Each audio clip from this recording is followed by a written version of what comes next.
अब घर जाने का टाइम हो गया है। रुको जीनी, पूरे कंपनी में सिर्फ तुम ही जल्दी घर जाती हो। जितनी सैलरी तुम मुझे देती हो उसमें इतना ही काम होता है, मुझे जाने दो। लेकिन बाकी सब तो अभी काम ही कर रहे हैं। लेकिन मैं यहाँ एक्टिंग करने नहीं आई हूँ। अगर काम करने की एक्टिंग करना है तो उसके अलग पैसे लगेंगे। जीनी, अभी तुम यंग हो, तुमको ज्यादा मेहनत करनी चाहिए। मैं मेहनत सिर्फ 7 बजे तक करती हूँ, उसके बाद मुझे आराम करना होता है। क्या तुमने अपना आज का काम खत्म कर लिया है? हाँ। तो फिर घर जाओ, मम्मा इंतजार कर रही हैं। चलती हूँ, बाय।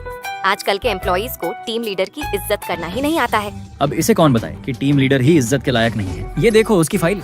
जीनी की उम्र कम है लेकिन उसके पास आइडिया बहुत ज्यादा है। इतने में हमारी डायरेक्टर साहिबा आ जाती हैं। प्रिंस, आज से हमारी कंपनी 23 साल से छोटे लोगों को नौकरी नहीं देगी। इतनी बड़ी डायरेक्टर होकर भी आप उस छोटी बच्ची के पीछे हाथ धोकर क्यों पड़ी हो? तुमको ऐसा लगता है कि मैं उसके पीछे पड़ी हूँ, लेकिन मेरा उससे कोई लेना देना नहीं है। बहुत खड़ूस डायरेक्टर है यार। प्रिंस, जीनी को अब काम करने में कोई परेशानी तो नहीं जाएगी? अब डायरेक्टर जीनी को परेशान करने की कोशिश करेगी। सबसे पहले वो जीनी के जैसे दिमाग वाले किसी आदमी को ढूंढेगी। कियान, तुम तैयार हो जाओ, तुमको अब जीनी के साथ मिलकर काम करना है और ये काम सिर्फ तुम ही कर सकते हो। एक काम को दोनों मिलकर करेंगे तो दोनों के बीच कंपटीशन बढ़ेगा। दूसरा, वो जीनी को ऐसा काम करने को बोलेगी जिसमें वो माहिर नहीं है। जीनी, तुम अब से कॉपी राइटिंग का काम संभालोगी? लेकिन मैं कैसे? मुझे पता था तुम ये काम नहीं कर पाओगी। बड़ी अजीब है यार। वो छोटी छोटी गलती से जीनी का कॉन्फिडेंस लेवल कम करने की कोशिश करेगी। आज के मीटिंग में सभी अपने अपने काम की रिपोर्ट देंगे।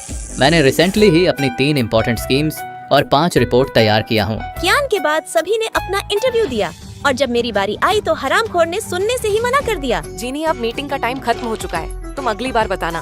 मेरी इज्जत की तो वाट लग गई। प्रिंस, मुझे लगता है जीनी डायरेक्टर से बहुत परेशान हो गई है, वो अब काम नहीं करेगी। टेंशन नहीं लेने का, उसके लिए मैं हूँ ना।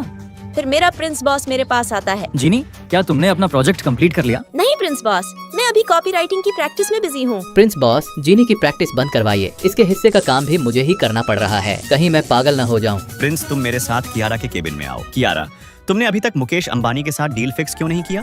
बॉस, कियारा ऑफिस के दूसरे काम में बिजी थी तो वो डील फिक्स नहीं कर पाई। कियारा, कुछ भी करके अंबानी जी के साथ डील फिक्स करो। बॉस, मुझे एक मौका दें, मैं वादा करती हूँ कि ये डील हमारी कंपनी को ही मिलेगी। अगर डील नहीं हुई तो नौकरी से निकाल दूंगा। अब तो तेरी नौकरी जाएगी। फिर मैं दूसरे दिन अंबानी से मिलने उनके ऑफिस जाती हूँ। रुको, अभी अंबानी जी आपसे नहीं मिल सकते। मुझे उनसे मिलना है, तुम कोई जुगाड़ लगवाओ। अभी वो अपने पर्सनल काम में बिजी हैं।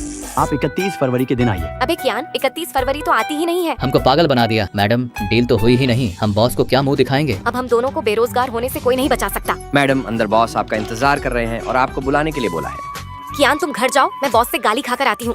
प्रिंस, अगर ये प्रोजेक्ट सक्सेसफुल रहा तो मैं जीनी से तुम्हारी शादी करवा दूंगा। बॉस, मुझे माफ कर देना। अगर मैं जीनी को परेशान करने में ध्यान न देकर अपने काम में फोकस करती तो आज ये डील हमें ही मिलती। प्लीज मेरी इस गलती के लिए मुझे जॉब से ना निकालें।